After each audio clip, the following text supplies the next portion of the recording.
Hey, si t'es sur cette vidéo, c'est sûrement que tu passes un examen dans pas très longtemps, comme le bac ou le brevet par exemple. Et si t'as pas encore commencé à réviser, t'inquiète pas, c'est pas grave. Écoute bien ce que je dis dans cette vidéo, et franchement, ton examen, tu vas l'avoir haut la main.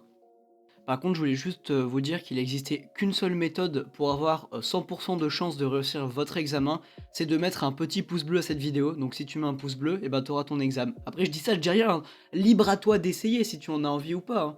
Bon allez, j'arrête et on passe tout de suite à la vidéo. Donc pour commencer cette vidéo, je voulais te dire que si tu as un examen bientôt et que t'as pas encore trop révisé, c'est pas grave du tout, ne désespère pas. Le plus important, c'est de ne pas désespérer et de te dire que tu as encore le temps, parce que oui, tu as le temps. On t'a toujours dit de réviser à l'avance, voire trop longtemps à l'avance. C'est sûr que c'est mieux pour apprendre, mais c'est pas forcément nécessaire. Tu peux très bien et tu vas très bien réussir en révisant au dernier moment. Grâce à cette vidéo, mais aussi grâce à toi. Il va falloir que tu te montres motivé et déterminé pendant cette courte période qu'il te reste. Donc allez, c'est parti. Donc on va commencer directement avec les 5 étapes. J'ai délimité 5 grands points dans ma vidéo qui vont être importants de connaître.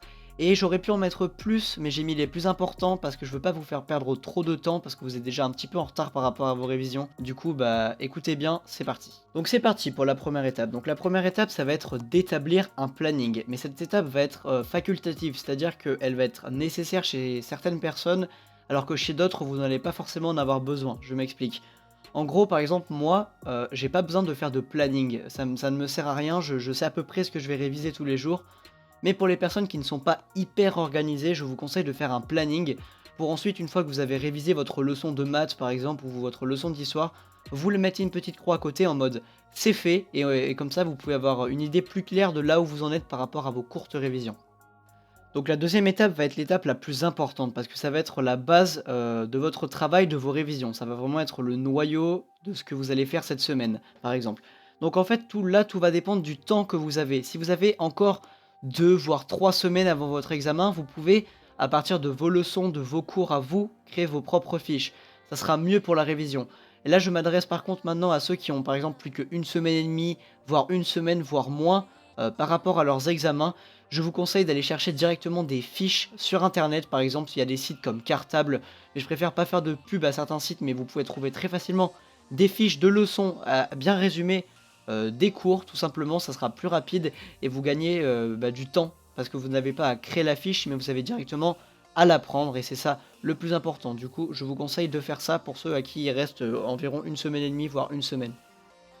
Donc on attaque la troisième étape. Donc la troisième étape, ça va être de réviser efficacement. Donc ça c'est très important, mettez-vous bien dans la tête. Quand vous travaillez, il faut que votre cerveau soit dédié à 100% au travail. Je m'explique. Vous allez par exemple faire des sessions de travail de 1 heure avec une pause de 15 minutes entre... enfin, vous allez faire 1 heure, 15 minutes de pause et 1 heure. Mais que pendant cette heure, va vraiment falloir que vous soyez extrêmement concentré dans votre travail. En gros, vous virez votre téléphone de la chambre, vous éteignez votre ordinateur, vous mettez pas de musique, vraiment vous bossez pendant 1 heure. Et ensuite pendant 15 minutes, je vous conseille par exemple de regarder une petite vidéo sur YouTube ou alors d'écouter un petit peu de musique et de rebosser 1 heure une autre matière par exemple pour que votre cerveau soit vraiment à 100% dans le travail. Ça sert à rien de bosser pendant 3 ou 4 heures d'affilée, vous allez penser à autre chose, vous allez faire autre chose sur votre téléphone. C'est vraiment du travail qui sera pas efficace. Nous, ce qu'on veut, c'est du travail efficace. C'est 1 heure où notre cerveau va être à 100% dedans et on va vraiment apprendre nos leçons, on va vraiment apprendre nos plans, apprendre par exemple nos formules mathématiques. Donc la quatrième étape va être une étape aussi que vous allez faire pendant toute la semaine ou pendant toutes vos 2 ou 3 semaines de révision avant votre examen. Ça va être de vous vider la tête aussi, il va pas falloir penser qu'au travail. Je vous conseille de faire par exemple un petit peu de musculation, un petit peu de sport pour vous vider la tête ou un petit peu de musique pour ceux qui aiment la musique, de sortir voir vos amis un petit peu, tout en restant sérieux, en se couchant à des heures raisonnables et en se levant assez tôt le matin pour pouvoir avoir le temps de réviser et pour pas non plus être trop fatigué ou trop décalé par rapport à votre rythme habituel de sommeil. Donc cette étape-là va concerner la méthode pour apprendre ou les méthodes pour apprendre. Vous pouvez vous dire que si vous lisez un grand nombre de fois votre fiche ou votre leçon, vous allez l'apprendre. Mais ça marche que chez certaines personnes. Vraiment, il y a d'autres personnes, vous croyez avoir appris, mais au final, quand vous allez vous retrouver devant votre feuille, vous allez avoir un trou de mémoire. Donc en gros, ce que je voulais vous dire, c'est que lire votre leçon un grand nombre de fois ne va pas suffire à vraiment vous en rappeler par cœur. Je vous conseille par exemple de l'écrire, votre leçon, de réviser, de vous faire des petites questions, de réviser avec, en écrivant, en marquant les dates importantes, en écrivant, en faisant des calculs, Ou alors, si vous avez la flemme de faire ça, vous pouvez aller sur internet, taper quiz. Par exemple, si vous révisez les rois de France, vous allez taper quiz roi de France et vous entraîner un petit peu sur internet, sur différents sites. Ça vous permettra à votre cerveau de, entre guillemets, vous amuser, parce que bon, c'est pas l'éclate non plus, mais de vous amuser et en même temps de réviser votre leçon, de voir si vous avez bien compris ce que vous avez appris. Donc la dernière étape de cette vidéo, c'est de croire en vous. Ça va être l'étape la plus importante. Vous allez vous dire, ouais non c'est bon, je quitte la vidéo, c'est débile. Mais reste 2 minutes, en plus après je vais parler un peu de ma chaîne, parce que t'as vu, c'est une chaîne toute nouvelle.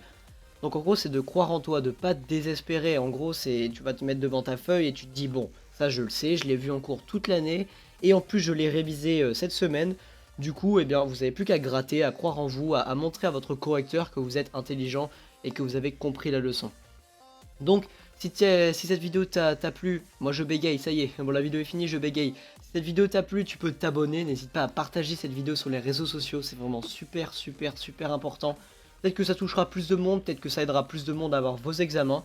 Donc par contre si c'est un concours entre vous, franchement partagez pas, hein, gardez-la pour vous la vidéo. Mais si vous êtes par exemple au bac ou au brevet, partagez cette vidéo à vos potes, mettez des pouces bleus, j'ai tapé mon micro, génial, la fin de vidéo non professionnelle quoi.